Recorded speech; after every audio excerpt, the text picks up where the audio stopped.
Hello, hello, and welcome to Reality Hacker. Today is May 4th. May the 4th be with you. Season 1, Episode 18 of Reality Hacker. Today we're going to be talking about dancing in VR, AI hunting for crypto laundering, China plan for brain-to-computer interface, AI to monitor threatened marble Murrelet, e-skin to give robots touch, AI algorithms outperform, AI has humanities messenger to aliens. Autonomous Racing League, Star Wars experiences in VR, and powering a lightsaber. Everything is powered by ohmtown.com though, so we'll see you on the other side of this.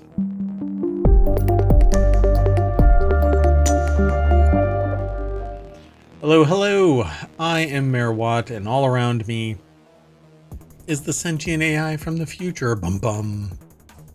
Good evening. Welcome to Reality Hacker.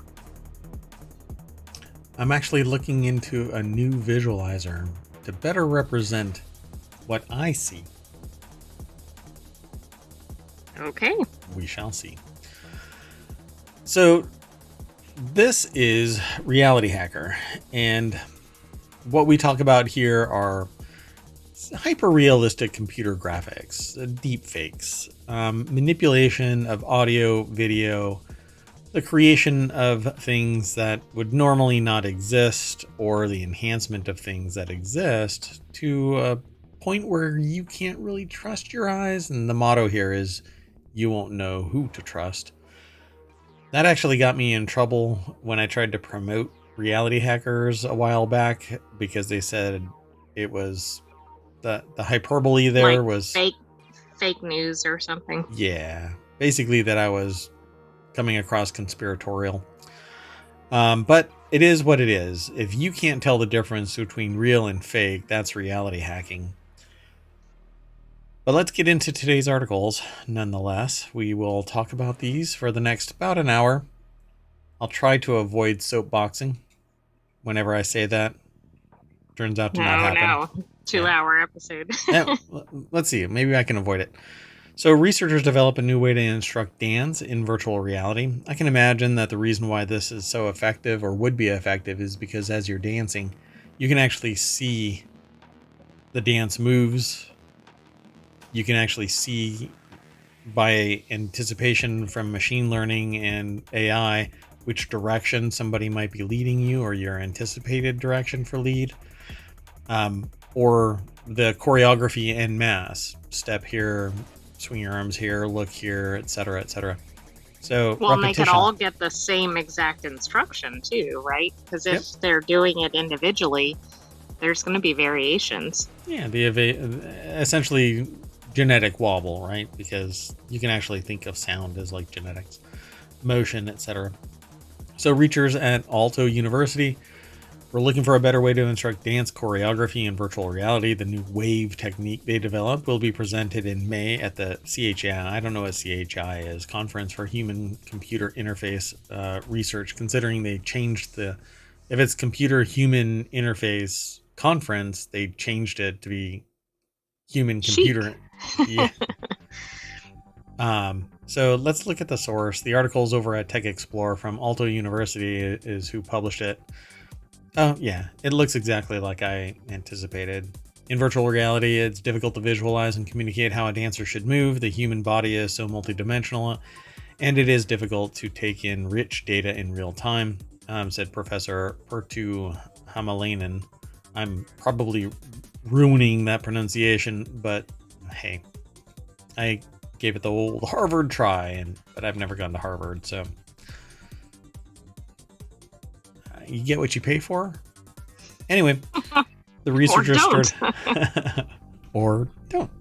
The researchers started by experimenting with visualization techniques familiar with previous dance games, but after several prototypes and stages, they decided to try out the audience wave, familiar with sporting events, to guide the dance. So a wave-like movement. It's basically like Dance Dance Revolution, but probably in a more wave-like. There's more frames to the More wave. detailed and yeah.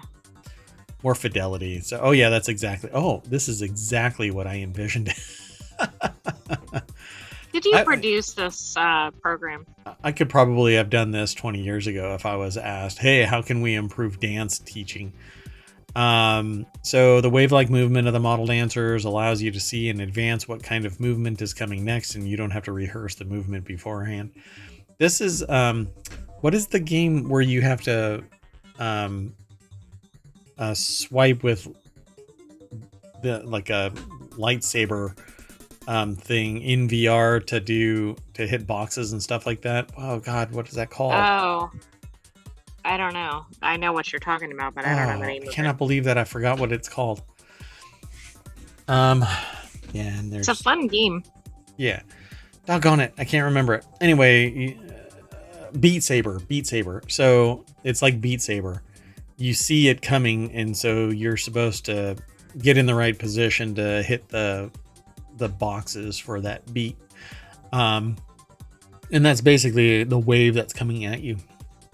Excuse me. There's a video that highlights this, but I'm not going to play it because essentially it is what it is. The way that I'm describing it is exactly what you'll see. A total of 36 people took part in 1-minute dance test comparing the new wave visualization to the traditional virtual version, in which there was only one model dancer to follow. The differences between the techniques were clear. This implementation is at least suitable for slow-paced dance styles. The dancer can jump in and start dancing without having to learn anything beforehand. However, in faster movements, the visuals can get confusing, and further research and development is needed to adapt the test and approach with more dance styles. I think that comes with practice, and people that experience dance, not dance, but Beat Saber and others become familiar with this. The only problem that I have for this is if you don't have some type of conscious reflection on what you are doing between instances, it doesn't become muscle memory so much as just I'm following the instruction. I'm painting by number. I'm not learning the technique. I'm not really committing this to the tool of the craft, which is my body. And I'm not memorizing it because it's all provided. And I've actually seen this with other vehicles for learning. So I suspect that what they should do is do like 30-minute sessions with VR and then an hour session outside of it, following the VR that steps. Would like reinforce it, and then you kind of have it ingrained, right? And really have computer vision monitoring you to see outside of the VR space that you're matching the VR space. But again, the goal would be to minimize how much training you have to do to memorize this choreography. And I think that also comes with experience. You learn more, or if somebody says, hey, do this, and this, and it's a cogent language of dance, then you know to do these steps, regardless of being in VR or having computer vision watching you. Right, but that probably comes with experience, right? Like if you're a beginning dancer, I'm assuming you can't do that easily. Correct. Yep. So it's a neat article. It says that the Wave Dance game can be downloaded for MetaQuest 2 and 3 VR devices on GitHub. So this isn't even really a fully in-store type of app that you can purchase. So sideload away, I say, and get compromised. You're not going to get compromised. Well, I don't know. I can't speak to the integrity of the coding. Anyway, let's keep on moving. The next article is over in RealityHacker as well. A vast new data set could supercharge the AI hunt for crypto money laundering, as anonymous as things tend to be. It's got to translate into the real world at some point. Blockchain analysis from Elliptic, MIT, and IBM have released a new AI model and 200 million transaction data set it's trained on that aims to spot the shape of Bitcoin money laundering. This should be interesting. I can imagine that it's a loop. So this article is over at wired.com, and it's by Andy Greenberg. The deck statement says blockchain analysis firm Elliptic, MIT, and IBM have released a new AI model about the shape of Bitcoin money laundering. And so let's see what it says here. One task where AI tools have proven to be particularly superhuman is analyzing vast troves of data and patterns that humans can't see, or automating and accelerating the discovery of those we can. That makes Bitcoin blockchain a public record of nearly 1 billion transactions between pseudonymous addresses, the perfect sort of puzzle for AI to solve. Now, a new study, along with a vast, newly released trove of crypto crime training data, may be about to trigger a leap forward in automated tools' ability to suss out illicit money flows across the Bitcoin economy. The article is in the chat and will be in the show notes, like all of our shows. So, rather than try to identify cryptocurrency wallets or clusters of addresses associated with criminal entities, basically collect the patterns and find that. So let's see if they actually say what it is. What they describe is a kind of detector capable of spotting the shape of suspected money laundering behavior in the blockchain. Do they not show? For example, does that mean something like, and this is more basic, but like, okay, it goes from an individual to whatever, a banking institution to a, like that type of pattern, or we don't really know? So let's see if it actually kind of mentions it, because it says, for this new research, by contrast, the same team of researchers took a much more ambitious approach. Rather than try to classify single transactions as legitimate or illicit, Elliptic analyzed collections of up to 6 transactions between Bitcoin address clusters it had already identified as illicit actors, and the exchanges where those previously identified shady entities sold their crypto, positing that the patterns between criminals and their cash out points could serve as examples of money laundering behavior. So let's see. Elliptic assembled 122,000 of these so-called subgraphs, or patterns of known money laundering, within the total set of data of 200 million transactions. And as a test of their resulting AI tool, the researchers checked its outputs with one cryptocurrency exchange, which the paper doesn't name, identifying 52 suspicious chains of transactions that had all ultimately flowed into that exchange. The exchange, it turned out, had already flagged 14 of these accounts that had received those funds or suspected illicit activity, including 8 it had marked as associated with money laundering or fraud. So I don't know how they actually, or what it would actually look like, because I don't think that they describe what it looks like. But they definitely used AI to tag 14 out of 52. They detected 52, but they had already correctly identified 14 from the knowns without knowing. The other institution already knew about 14 of them, so maybe if they went looking at the rest of them, they'd find out the rest of them are as well. So as more evidence that the AI model is producing useful results, the researchers write that analyzing the source of funds for some suspicious transaction chains identified by the model helped them discover Bitcoin addresses controlled by a Russian dark web market, a cryptocurrency mixer designed to obfuscate the trail of Bitcoins on the blockchain, and a Panama-based Ponzi scheme. Elliptic declined to identify any of those alleged criminals or services by name, telling Wired it doesn't identify the targets of ongoing investigations. Very interesting. Yeah, this is fascinating. Yeah, I'm curious about the exit of this. Like, how are they identifying these exit nodes? Exactly. And then what do they do from that point? I mean, if this is successful, this could completely undermine the anonymity. One of the main purposes of Bitcoin and other cryptocurrency, right? Yep, absolutely. Savage says, I view this as an advance that says, hey, there's a thing here. More people should work on this. Savage warns, though, that AI-based money laundering investigation tools will likely raise a new ethical and legal questions if they end up being used as actual criminal evidence, in part because AI tools often serve as a black box that provides a result without any explanation of how it was produced. This is on the edge where people get uncomfortable in the same way that getting uncomfortable about face recognition. So the uncanny valley of criminal investigation. Forensically, you're supposed to be able to directly associate investigative technique with an outcome so that you can't sit there. Nobody can impugn the integrity of it by saying, well, it was just a guess. Me, regardless, just a guess. If it pans out to be legit, then it's legit. Yeah, but the problem is going to be if they try to feed it as actual data or evidence to somebody if it's not warranted, right? Because we all know the problem with the false incriminating information. The false positive or the false negative as well. And what I don't want is basically a witch hunt. You know, you just go looking for something and you find something because you bumble fart your way into it.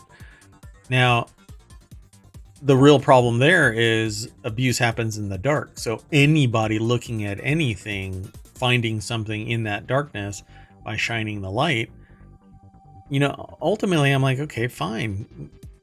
You solved a horrible crime from taking place. It really depends on what it is. But well, and cryptocurrency isn't just about, of course, moving money, right? It's tied to, you know, other crimes, right? Yeah. Weapons, drugs, etc., human trafficking. I mean, all kinds of negative nefarious things. Stuff. Yeah, exactly. So, and that's actually my ethical concern. While real money has the same problem, it's much more easily tracked. Although, even in plain sight, a person with enough connections, political and criminal, can cross that line in direct sunlight and be relatively immune until somebody pulls back enough layers of the onion, puts all of the pieces together, and I don't know, finds out that their auditor is a real... Anyway. So, yeah, good. I have a problem with Bitcoin and cryptocurrency in general because while there may be people doing some fine things, just normal, everyday, non-criminal activities with cryptocurrency, it's pegged to the reputation of the US dollar, not its efficacy, not its functionality. Nobody goes to the store and says, hey, how many bubblegum can I buy with a Bitcoin? No, they say my Bitcoin translates to $65,000 worth of bubblegum. And that's because the integrity of Bitcoin is by proxy, and cryptocurrencies are by proxy. They're all pegged to the GDP of the country that they're being bought and sold in, or US dollars if you do the currency exchange straight from the reserve currency. So, which of course begs the question of like, why are they actually necessary? Correct. Yeah, exactly. Why is it? And so one of the arguments was that there are people that are referred to as unbanked, that people that don't have banking accounts. But if you have any Bitcoin right now, it's a bank. It just happens to not be FDIC insured or wherever it's insured or would be monitored by a government agency. The reason why there is a currency that's monitored is because, well, there's a lot of liability in its abuse and impugning the integrity thereof. The one thing that I haven't found yet in cryptocurrency is fraud in terms of counterfeit. You can't get counterfeit crypto. You can create a whole new crypto, which is a whole manner of bullshit, but there is no inherent value in any cryptocurrency. It's all fear of missing out. It's all YOLO kind of whatever. And the people that started out early are making bank and are self-interested in making more bank. You know, if I came on board like I started with crypto where it was 10 cents, I'd be a billionaire. But I bowed out because I had an ethical concern with crypto. So you can see that there are people that are they're taking illicit money gained real dollars through criminal enterprise, buying cryptocurrency, which washes the money there, and then churning in various manners through the crypto ecosystem. Because you can go through different exchanges and just churn it all up, and then nobody knows where this actually came from. And then you change it back into US dollars if somebody wants your Bitcoin, even at a discount. You know what? To wash money, somebody's going to take $50,000 out of, instead of $65,000, just so that they can be absolved of any connection to the original source criminal money. And that's what this is all about. So good on them. AI, go for it. Go hunt. Okay, I'm going to keep going, though, because I said I wasn't going to soapbox, and obviously I lied. So the next article is over in RealityHacker as well. China has a controversial plan for brain-computer interfaces. They probably went to the Computer-Human Interface Conference. And oh, yeah, chic. Yeah, chic. China's brain-computer interface technology is catching up to the U.S. God, I wonder. But it envisions a very different use case, cognitive enhancement. Oh gosh, this is the Matrix. This is, just getting a little creepier. So the article is by Emily Mullen over at Wired.com. Like all of the other articles here at Wired, they are quite expansive. Researchers in the U.S. have tested similar systems. That system, developed by Cyber Neurotech and a Chinese institute, and the Chinese Institute for Brain Research, involves soft electrode filaments implanted in the brain, according to the state-run news media outlet. What is that? Xinhua? I guess it is Xinhua. I'd have to go and look. I haven't actually looked at how it's pronounced, but I know of it. But the demonstration underscores China's progress in developing its own brain-computer interface technology and vying with the West. BCIs collect and analyze brain signals, often allow direct control like Neuralink. So they mentioned Neuralink down later in the article. So they say that China has typically lagged behind the US in invasive BCIs, that is, those that are implanted in the brain or on its surface, choosing instead to focus on non-invasive technology that's worn on the head. There are things like electromagnetic stimulation, and even not just electromagnetic, but electric stimulation. Think a halo that shocks your brain with electricity at low voltage, not just monitors or anything like that. So more concerning, though, is China's interest in non-invasive BCIs for the general population. Hannah's co-authored a report released in March that examines China's research on BCIs for non-medical purposes, i.e. human enhancement, cognitive enhancement of healthy people as a goal for Chinese BCI research.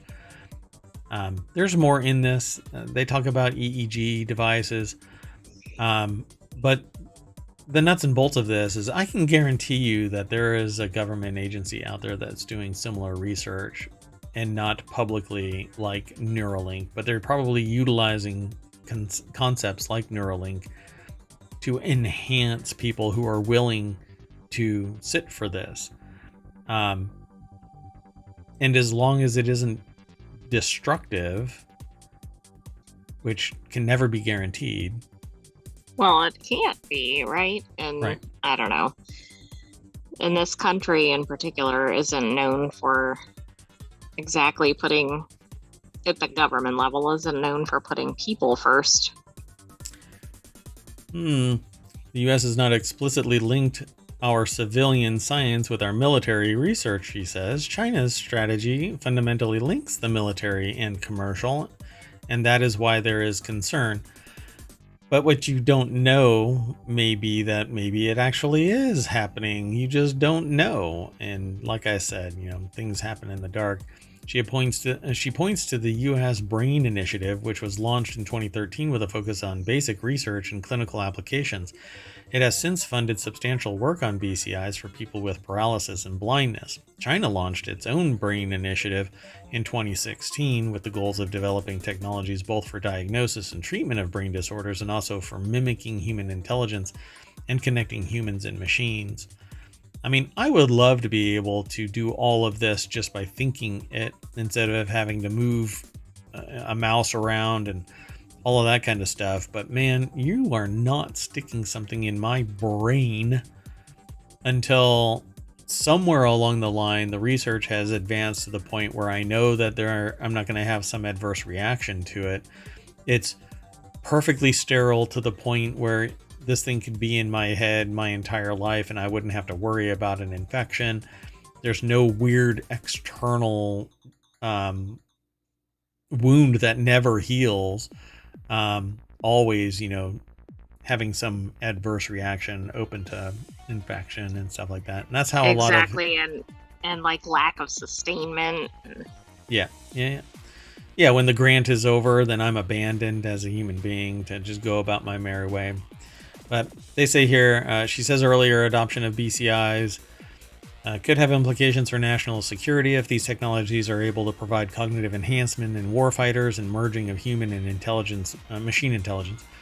If that is something that a state can weaponize, that would change the nature of warfare. But we're doing that anyway with artificial intelligence and drones and machine learning and satellite imagery that feeds down to a self-propelled military platform that doesn't have any humans in it. The nature of warfare has changed. We're not throwing spears at each other. We're not pouring boiling oil on people. We're not digging a trench and setting it afire, to keep the zombies out. We're using advanced technologies now. So sitting there saying, oh, it's going to change the nature of warfare kind of belies the fact that it's already happening. Right.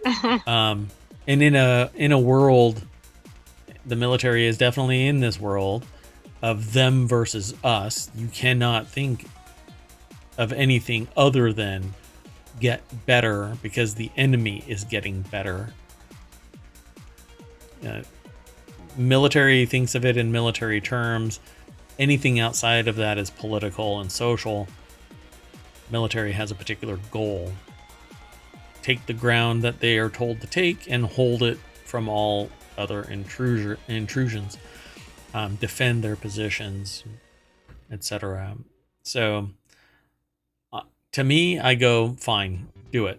If you are a willing participant, you're not forced to do it. You're not nothing more than a guinea pig, but you go in with eyes wide open. But even this person that is in the Neuralink program was never informed. Well, they were told that none of the animals died because of Neuralink. Right, which wasn't accurate. Not totally clear, right? I mean, there was some wiggle room. None of them died because of Neuralink, but all of them had Neuralink. Right, exactly. It's like, well, okay, maybe they don't have it proven that it's causation, but... Yeah, that's like saying manner of death was drowning, but you never disclose that the cause of death is that somebody held somebody down, And the only reason why I say that is because we've decided to go back through all of the Castle shows episodes, and we're watching all 189 of them or something like that, which is a real blast. Go watch Castle. Very charismatic people in the show. Everybody in it.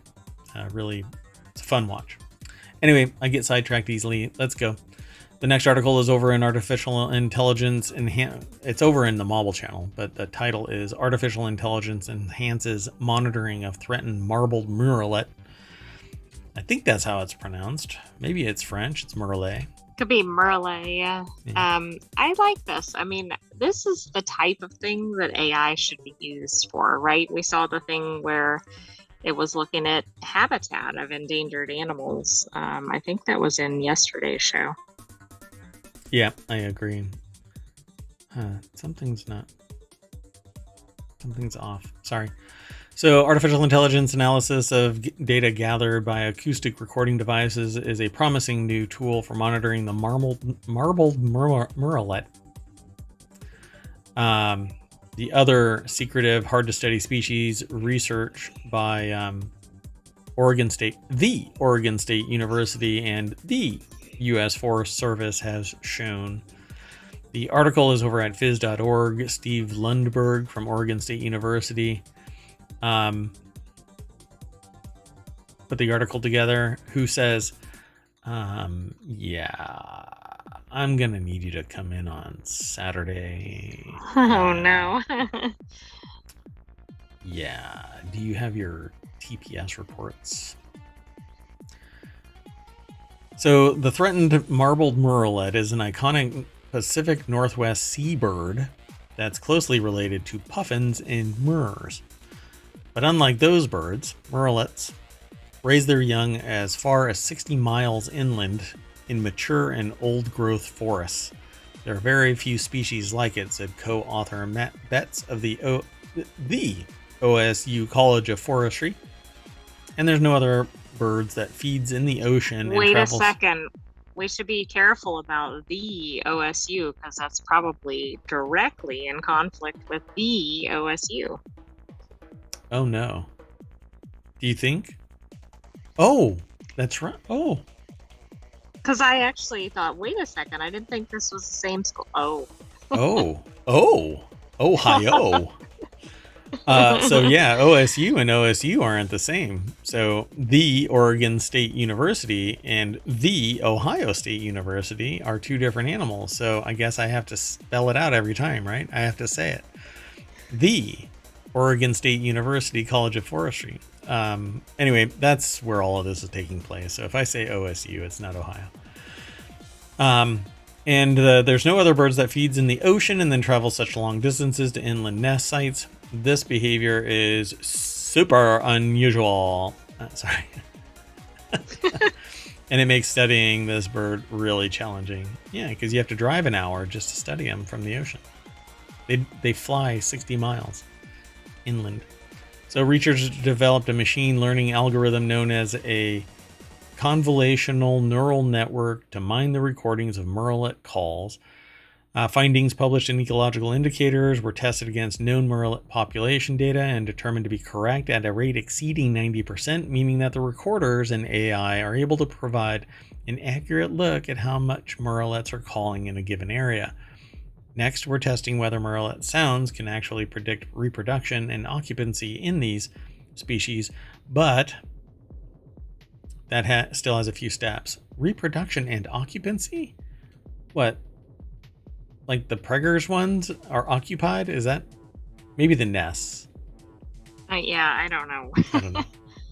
It's occupy murrelet, I guess. It's a new social cause, and we're gonna occupy murrelet, which is a dove-sized marbled murrelet that spends most of its time in coastal waters eating krill, other invertebrates, and forage fish such as herring, anchovies, smelt, and capelin. Murrelets can only produce one offspring per year. Aw, that's sad.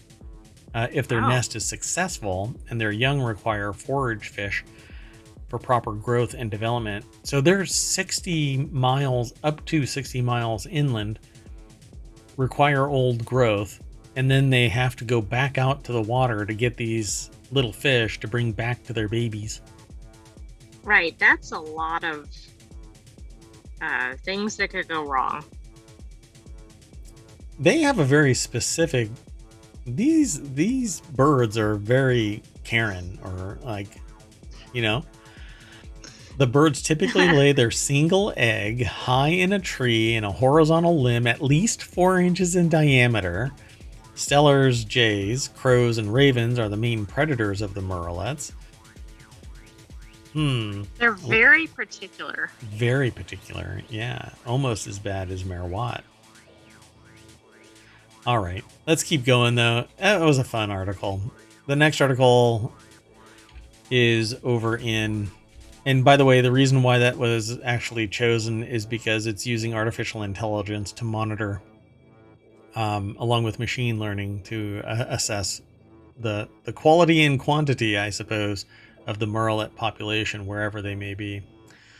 So this next article, though, is over in Technology Today, very much rooted in reality hacking, because this one is getting us really close to Westworld. Dun dun dun. Oh no. And we yeah. know how well things went in Westworld. Yeah, and that's coming from the sentient AI from the future. Wow. So stretchable e-skin could give robots human level touch sensitivity. We've actually seen other solutions provide this, a couple of others. So I'm not too worried about this happening. It's gonna happen. This may just be like the icing on the cake of other tech. A first ever stretchy electronic skin could equip robots and other devices with the same softness and touch sensitivity as human skin, opening up new possibilities to perform tasks that require a great deal of precision and control of force. Why did that say that in there? Huh? Why do we need this? Again, what could go wrong here? What? Yeah, exactly. Well, as I described it in one of my discussions about this, is if you can actually impart the concept of pain and pleasure to a robot, then it can understand the subtle nuance of the human condition. Although a human can have pain trained out of it to some degree, be aware of it and react to it, but it can be reprogrammed depending on your upbringing. And that kind of conditioning happens sometimes at any age. But this article is over at techexplore.com. University of Texas at Austin put the article together, and here is Nanshu Liu, University of Texas at Austin, with, I think, is the synthetic skin being stretched. It has like a grid-like structure that I can almost guarantee is like a piezoelectric kind of film, where as you stretch it or compress it or whatever to it, it gives off a voltage that says this is what it is. You know, this is the angle of attack or whatever. Couple that with a healing one that we had, and the others that have high fidelity touch sensitivity. Couple it with the other one that said that it could be warmed so that it's like a human skin, and you basically have the beginnings.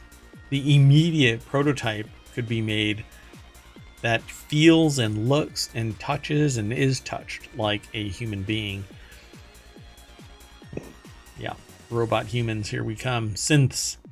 So Fallout 4, you're right around the corner. So much like human skin has to stretch and bend to accommodate our movements, so too does e-skin, says Nanshu Liu, a professor in the Cockrell School of Engineering's Department of Aerospace Engineering and Engineering Mechanics, who led the project. No matter how much our e-skin stretches, the pressure response doesn't change, and that is a significant achievement. Which,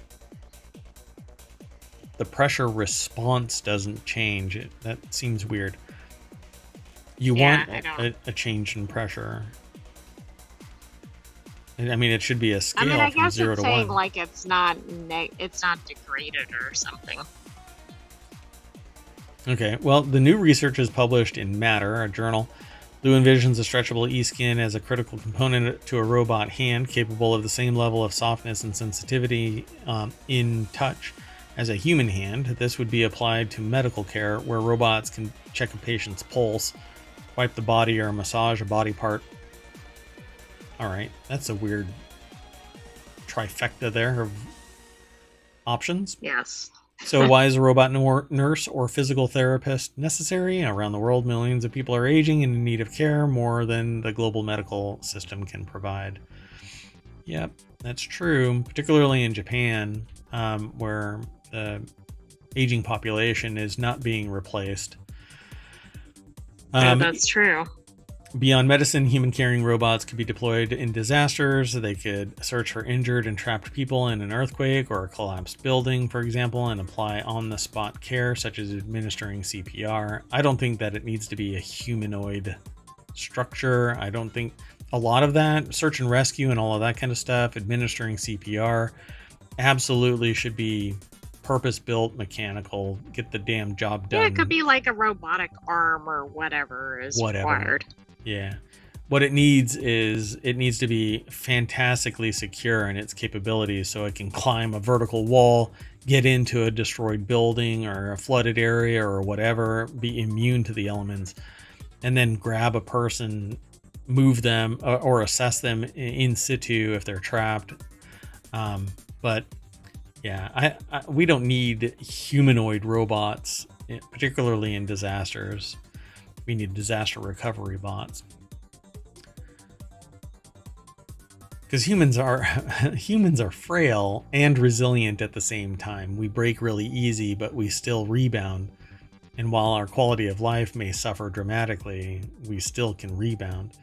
But robots, I want them to be able to lose a limb and still go and find the person that they were tasked to go find. In demonstrations, Exactly. the stretchability allowed the researchers to create inflatable probes and grippers that could change shape to perform a variety of sensitive touch-based tasks. The inflated skin-wrapped probe was used on human subjects to capture their pulse and pulse waves accurately. The deflated grippers can comfortably hold on to a tumbler without dropping it, even when a coin is dropped inside. The device also pressed on a crispy taco shell without breaking it. All right. Well, I mean, humans could break that, so that's actually kind of impressive. But... Yep. Pretty cool. Okay, let's keep going. This next article is over in Technology Today, and the reason why I tell everybody the various sections of these articles is so that you can go to those. There's 50, actually, I'm sorry, there's still only 47 that are live, but I've been considering changing some out, and so if you're only interested in one particular topic, like higher tech, then you would want to go to Technology Today. Although all across the entire spectrum, there could be higher tech articles. We tend to, for the show Technology Today, talk about them, but most of the higher end, higher tech versions of articles are in Technology Today. But like I said, there's all kinds of stuff here, from role-playing games, first-person shooter game discussions, business transformation discussions, stock discussions. Dictionary is all about word creation. Semiotic ontology is all about how things get meaning. The word and law is about law, right? Code Foundation is about programming. You got drinks and food and music. You have IP, another law one that's more focused, a deeper dive on a particular topic. And then gadgets and technology is, well, my life is heavy gadgets and technology. So I always tell you where it's categorized, but the source will always be different. So this one, again, is Tech Explore, just like the last article. But it says here, random robots are more reliable. A new algorithm for robots consistently outperforms state-of-the-art systems. Northwestern University engineers have developed a new artificial intelligence algorithm designed specifically for smart robotics. By helping robots rapidly learn complex skills, the new method could significantly improve the practicality and safety of robots for a large range of applications, including self-driving cars, delivery drones, household assistants, and automation. Like figuring out how to get out of a room with a closed door. Yeah, that was a very interesting article. I wish that we... Okay, so another word of warning is our show is largely vamped. So we don't have a script. We just have these articles. We don't read all of the articles, but we have experience in the topics that we discuss. Far and wide, typically we have a little bit of experience, and then add our own anecdote or observation from professions that we've been involved in. So I would love to have kept that article for this purpose, but we always have to go hunting for it later and say, hey, this is where we discussed. But in one of our shows, we talked about the fact that there is a robot that was put in a box. It was in a room, basically, and told, learn how to open the door. And it figured out how to... Oh, no, I'm sorry. It was told to find its way out. And it learned how to open a door. From not knowing anything to learning how to turn a knob and get out of the room. Not even knowing what a doorknob was, it learned everything. Exactly.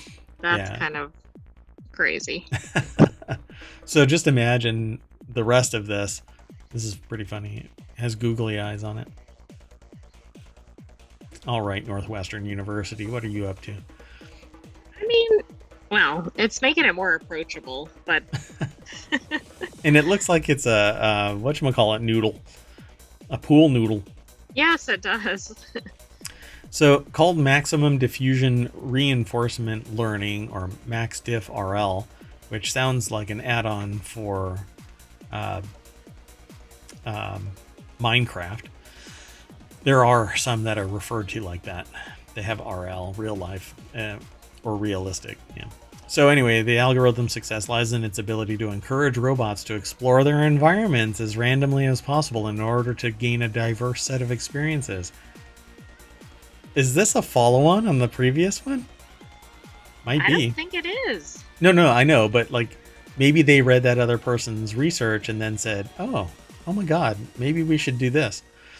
So this designed randomness improves the quality of the data that the robots collect regarding their own surroundings.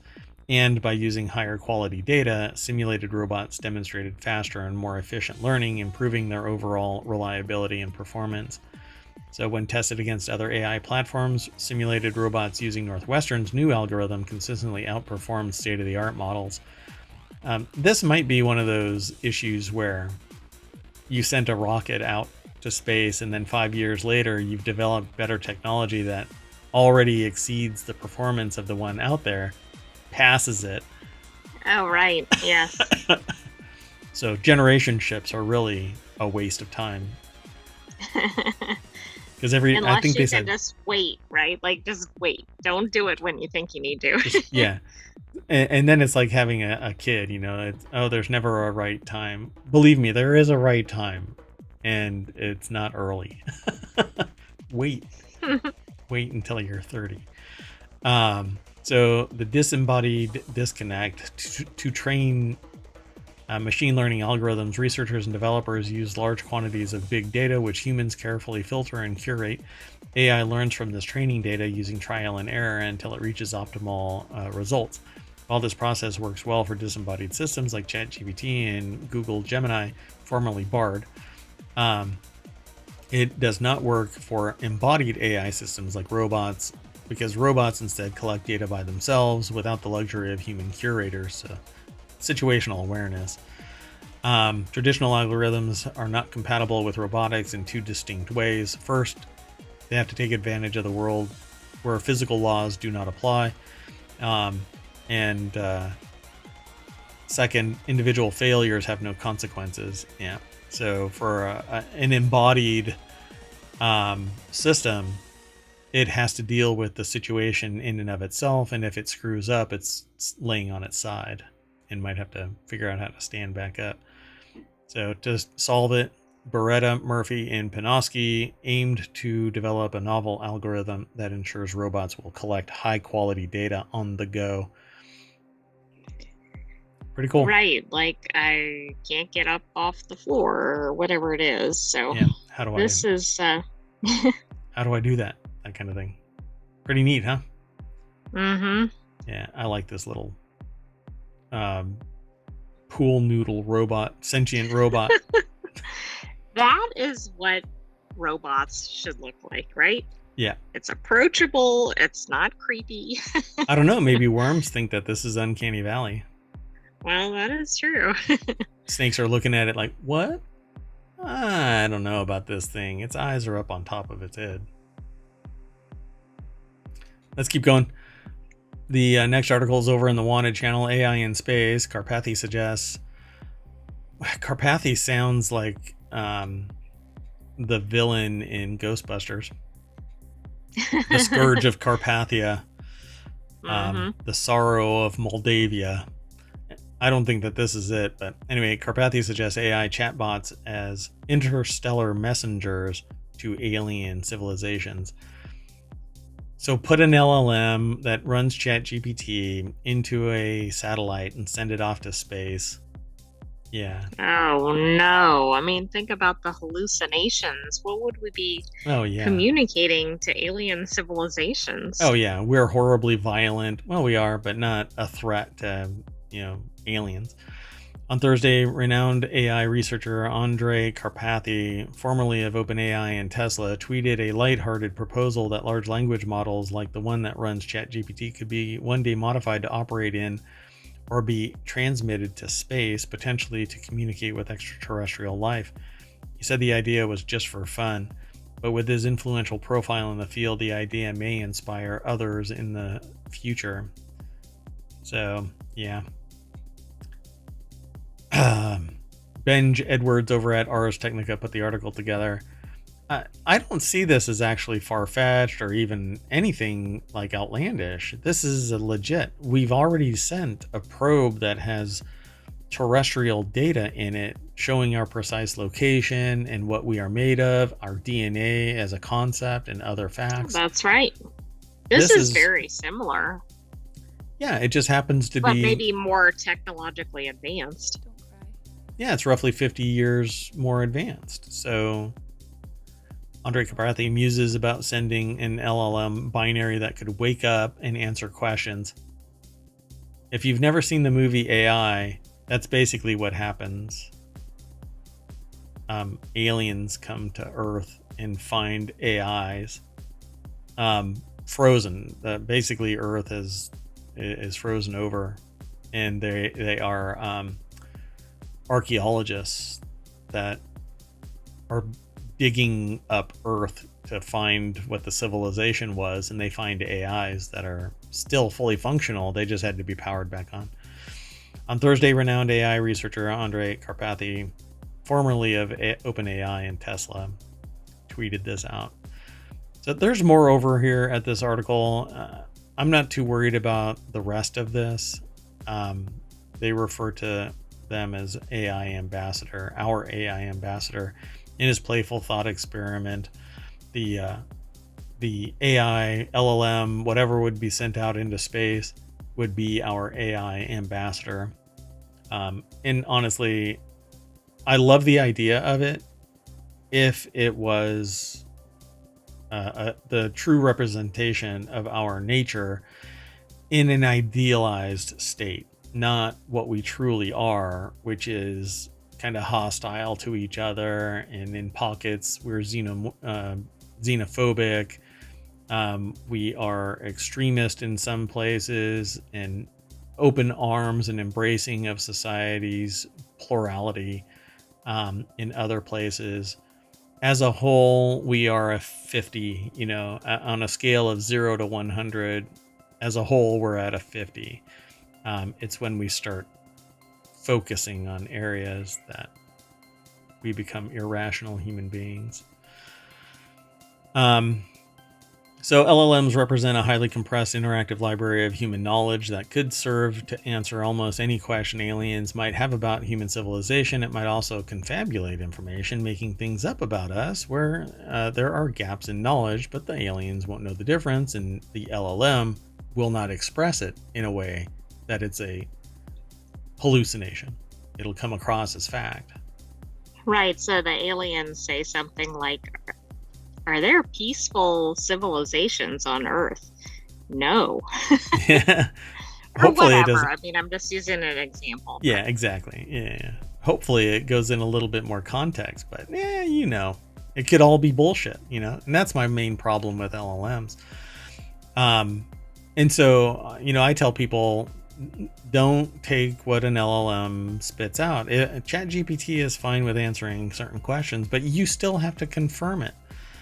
If you don't confirm it, you get what you deserve because you're not listening to Mayor Watt. Let's keep going. The next article is over in Four Wheel Tech. That's one of our shows, by the way, this weekend. We'll be talking about that tomorrow, I believe. So inside the Autonomous Racing League event that pitted a self-driving car against an F1 driver. Dun dun dun. It is tomorrow's. The last show tomorrow is for Wheel Tech. So the article is actually at autoblog.com. It's from TechCrunch, but posted in Autoblog. I don't see who it's by, but it says, here's a behind-the-scenes look at what happened at the Okay, wait. What's our prediction here? Inside the Autonomous Racing League event that pitted a self-driving car against an F1 driver, what do you think? The question is, what do you think is the outcome? Mm-hmm. I don't know what it is. I suspect that depending on the level of pre-training of the automated vehicle, the F1 driver won. Because it could do irrational maneuvers, and it wouldn't necessarily become the target for overtaking by the Autonomous Racing League vehicle, or the self-driving car. So unless the self-driving car was told win at all cost, including overtaking the car in front of you through irrational maneuvers, I think the F1 driver would take ever increasing risks while still staying safe. Whereas the self-driving car, even with that initiative, may not keep in mind the full force of physics because they didn't get trained past the safety checks. But that's a good point. What do you think? Did you look ahead? No, I have not looked at it. I actually think the F1 driver wins in this iteration, but I bet if we repeat it in, say, a year, that the other result occurs. Yeah. I think fine-tuning the AI for the self-driving car would make it push the limits of its physics. And are these cars all hovering? Are all of these cars standing? They're like above the ground. They sure look like it. That's really odd. That has to be AI. Like a render or something? Yeah. Huh. Okay, well, anyway. So you say, it says wander the pits at any professional motorsport event, especially something like Formula One, and you'll see endless computer displays full of telemetry. Modern teams are awash in real-time digital feedback from the cars. So while the Robo Race focuses on single car time trials and the Indy Autonomous Series centers on oval action, A2RL, see how that real life thing pops up again? It's probably Racing League. It's the Autonomous Racing League, but it's still weird though. Yeah. Set out to break new ground in a couple of areas. A2RL put 4 cars on track, competing simultaneously for the first time, and perhaps more significantly, it pitted top-performing autonomous car against a human being, former Formula One pilot Daniel Kvyat, who drove for various teams between 2014 and 2020. So it's all about the code. That's pretty obvious. There were sensors all over. Self-driving car a few months ago. It was created by Code 19. There's 4 rookie teams here, said Code 19 co-founder Oliver Wells. Everyone else has been competing in competitions just like this. Some of them are up to 7 years. I'm really sorry about the coughing. So this is a huge sensor array. It looks like. This is pretty neat stuff. I mean, it's like all... this looks like Boston Dynamics type arrangement, or of that level. Yeah. Oh, for sure. So I'm really curious about the inner workings, basically the steering and all of that engineering there, because it's going to add all kinds of weight. Unless they're... the robot driver that's sitting in the seat is literally steering using the steering wheel and not some other integrated process. So it seems like it's neat. Kenna Edwards is a Code 19 assistant race engineer and a student at Indiana University. She brought some previous app development experience to the table, but had to learn C++ to write the team's anti-lock braking system. It saved us at least a couple times from crashing. So yay. Let's see. Do they actually say? Yeah, I don't see. Really quick. As for Man vs. Machine, Daniel Kivett made quick work of the autonomous car, passing it not once but twice to huge cheers from the assembled crowd of more than 10,000 spectators who took advantage of free tickets to come see a little bit of history. Plus around 600,000 people were streaming the event. Technical glitches were unfortunate. Still, it was a remarkable event to witness and illustrated how far autonomy has come, and of course, how much more progress needs to be made. So, yeah. The first attempt at a 4-car autonomous race was aborted after one car spun, blocking the following cars. A second race, however, was far more exciting, featuring a pass for the lead when the University of Modena's Unimore team car went wide. It was TUM that made the pass and won the race, taking home the lion's share of the $2.25 million prize. Wow. This is really cool. Like, I like the student part of the competition and everything.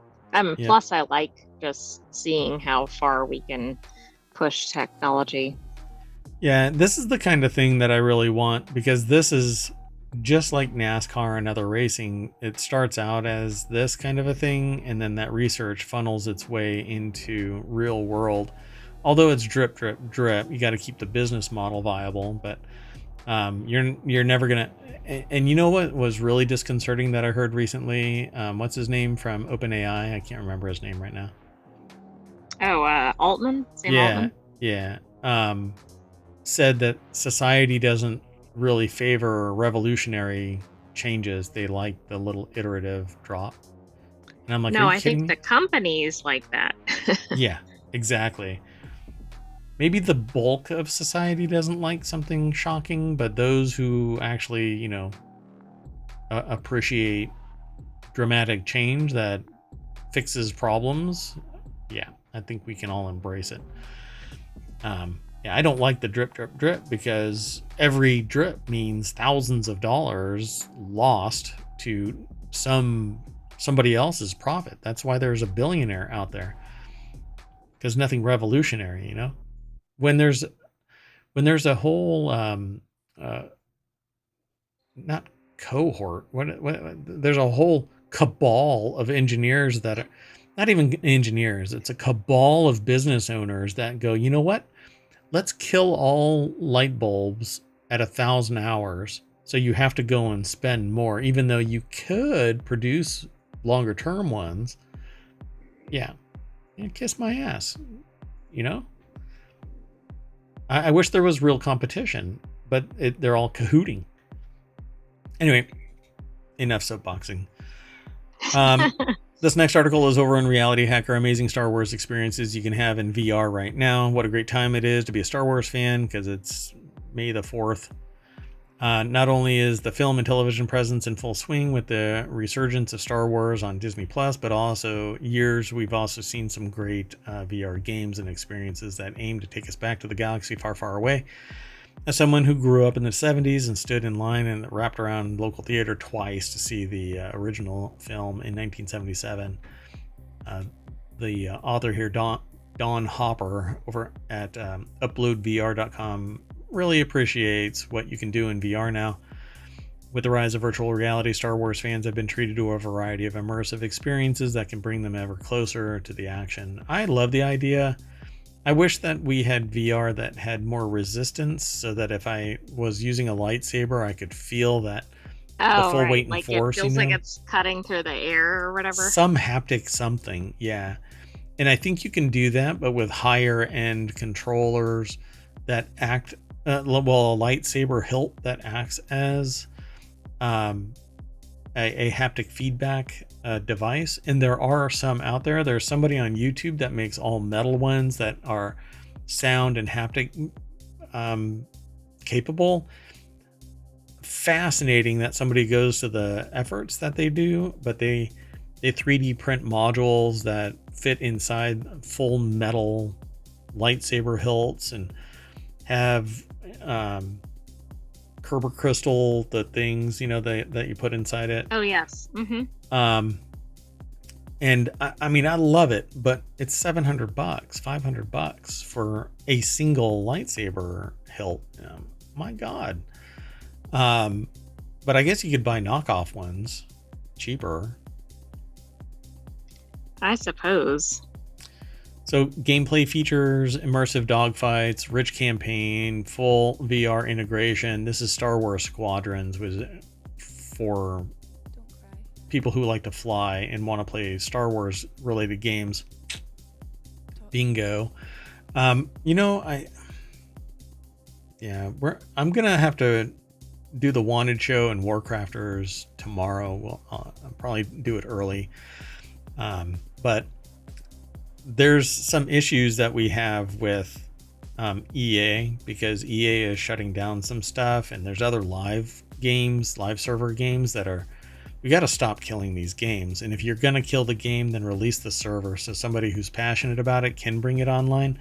I'm not talking about Star Wars Squadrons, but it is an EA game, and so I am speaking to EA about this. The sensation of piloting an X-Wing in VR is exhilarating, with detailed cockpits and responsive controls. I'm in a couple of Discord channels, servers that are VR related, and I want to play more VR games where on a keyboard I have to sit there and move my mouse around to look left and right or whatever and interact with something. But in VR, I can fly in one direction and then look over and tap a button, or flip a switch, or tell Chewie to go and fix the hyperlight drive. I don't know, whatever. I want more immersion, and that's what VR does. Then there's it says here, a Star Wars VR series called Vader Immortal. I mean, does that make you feel like you're Vader? I don't think you are Vader. I think you're fighting Vader. Vader Immortal unfolds across 3 short episodes, each deepening the lore and connection with the iconic villain. And not only does that series provide a thrilling personal encounter with Darth Vader that ends in an epic lightsaber battle, it also expands on his dark character and backstory, offering new insights into Vader's mind and force powers. Dun dun dun. So yeah, I've heard of this one. I haven't played it yet. I'm told that there are sales going right now, so I will probably run over and look again. But I hadn't bothered. Tales from Galaxy's Edge, your own Star Wars story. It's another excellent, they say, VR experience from ILM by Lab, so Industrial Light and Magic. Wait, let me scroll up again, and I want to verify what the name of that combination is. Where is the actual breakout of that? Is it down here? Do they not say where? Maybe it's down here. Yeah, it's just that, right? Right. Yeah, so I guess they don't break it out. And I don't know what its actually full name is. Anyway, Tales of Galaxy Edge is yet another excellent VR experience. Set in the outskirts of a backwater planet of Batuu, this game expands on the lore of the location that was brought to life as part of the Tales from the Galaxy's Edge expansion to Disney's theme parks, letting players create their own Star Wars adventure. So, hell yes. I'm all over that. Exactly. These all sound good. Expansive environment, multiple quests, immersive storytelling, meet and interact with iconic characters like C-3PO, voiced by Anthony Daniels, and R2-D2, as well as other inhabitants of Batuu. Okay, this sounds fun. And then Jedi Knights 2, Jedi Outcast, Jedi Academy. Classic games, reimagined, VR integration, enhanced controls. Yeah, oh, they're mods. So it seems like it would be fun. Then there's honorable mention of Star Wars Pinball. See, I love the idea of a VR pinball machine, except that you need haptic feedback. You need to be able to bump the machine. Right, like you have to have the click and then the The Yeah, the clunk and the the bunk and the flipper thing, and yeah, the exactly. bumpers and the lights and all of that, sure, but it's part of the experience to be in the arcade and actually have the machine. So, you know what? Maybe that's what we should corner the market in. We should make VR pinball machine just frames, kind of like a VR driving rig, where you sit in the car and it simulates the driving. Oh, I see. Yeah. But in this case, it would be a pinball machine frame that actually is nothing more than a means to pin the virtual machine to the real world. So when it becomes the controller in the game. So there you go. Anybody interested in starting up a business that wants to create a pinball machine controller for VR pinball machines, contact Marijuana. I mean, you may have to drink a lot before you make that irrational commitment, but it is what it is. So yeah, this is a really fun article. Go over. There's video and there's other pictures and whatnot, and maybe it'll pique your curiosity and you'll go over and check it out. It's an article at Upload VR by Dan Hopper, and I did not throw it into the chat, so sorry. So sorry. So the last article for tonight, for Reality Hacker at least, is over in the Reality Hacker channel. What kind of battery would you need to power a lightsaber? On Star Wars Day, the authors at Wired use some basic physics to measure the power of the Force, and it is strong. The power. So on Star Wars Day, Rhett Allen put the article together, and I don't know.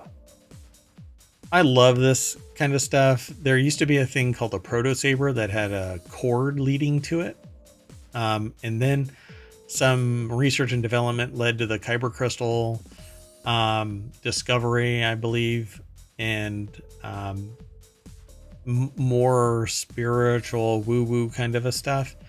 So I wonder what they come up with here. Today they're going to focus on the power needed to run a lightsaber, how much power it would use, and what kind of battery you would need. The issue of how you can make a thing, make a light beam with a finite shape that slices through things.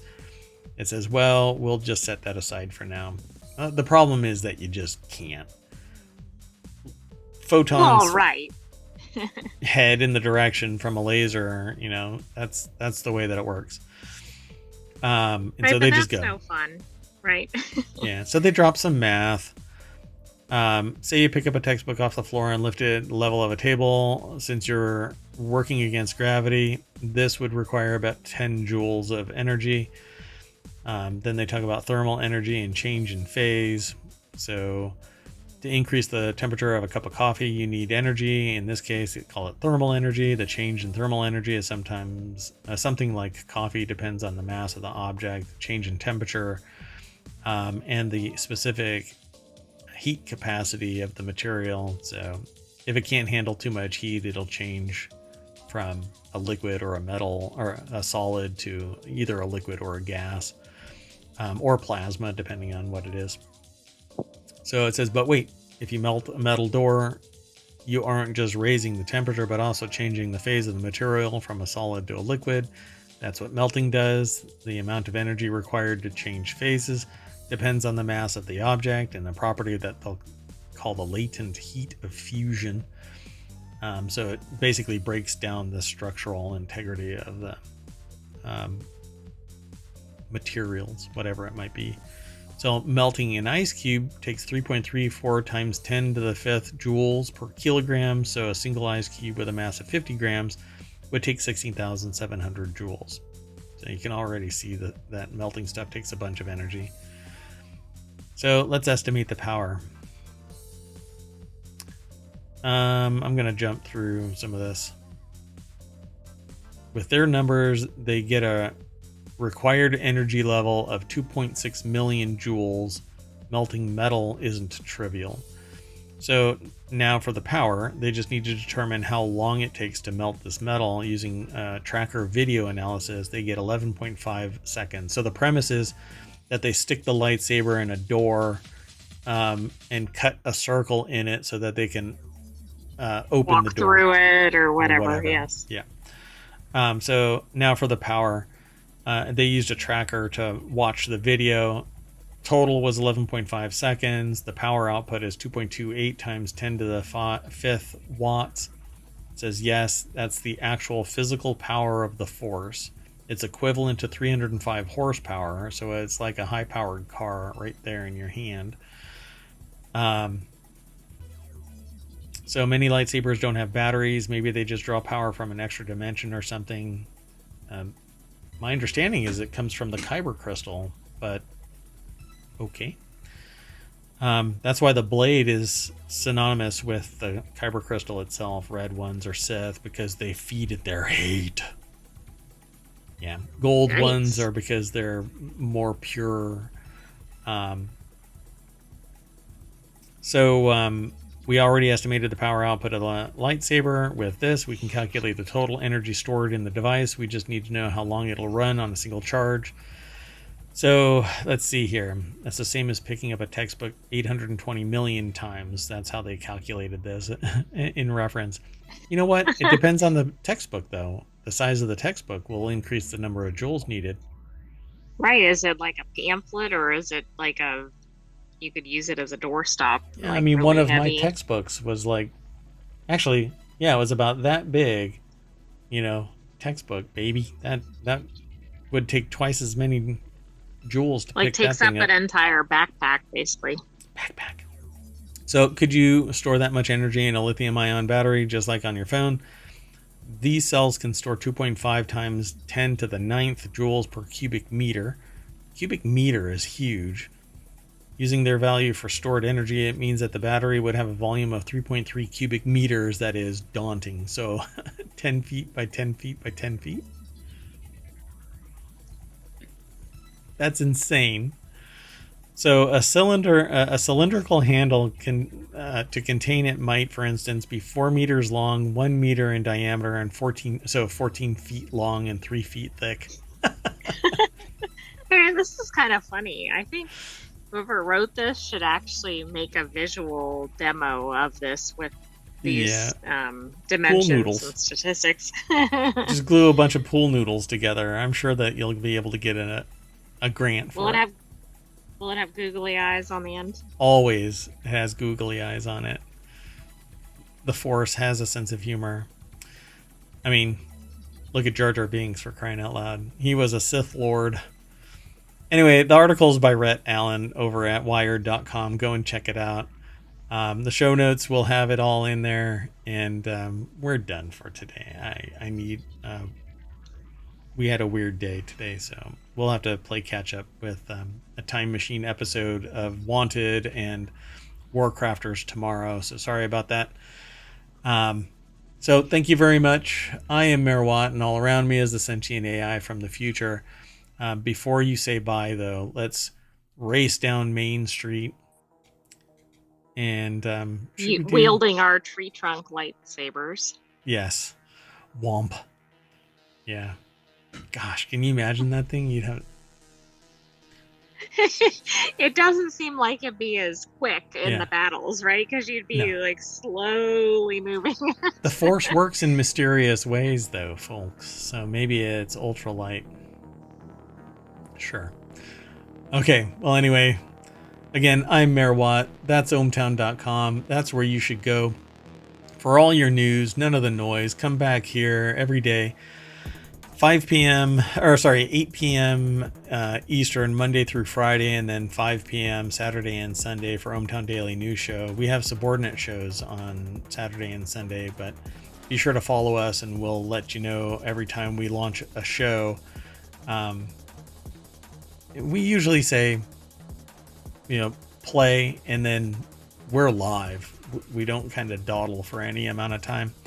But if you can't make it, download the podcast from Apple and wherever you catch your pods. download or go and watch it over on YouTube. Like and subscribe there. Leave a comment and definitely thumbs up the videos that you like. There's 1,000 of them as of. Well, no. We have about 10 days Almost a before. 1,000. Yeah, we're 10 Yeah. days away from 1,000 videos in total. But anyway, we're all And over the place, so come back and hang out with us, please. we also have shorts over there. Yeah, I post my shorts there. You should go and take a look at my shorts. It's very embarrassing. Yeah. All right. Anyway, you want to say bye? Good night, hometown citizens. We will see you tomorrow. We have more episodes lined up. Yeah, and we'll play catch up with Wanted and Warcrafters. I haven't missed an episode now in roughly 3 years. Roughly. We've always used the time machine to play catch up. Yeah, I think so.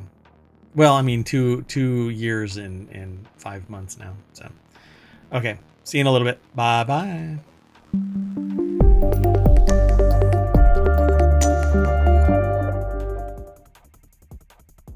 Got to warm up that time machine now. Bye.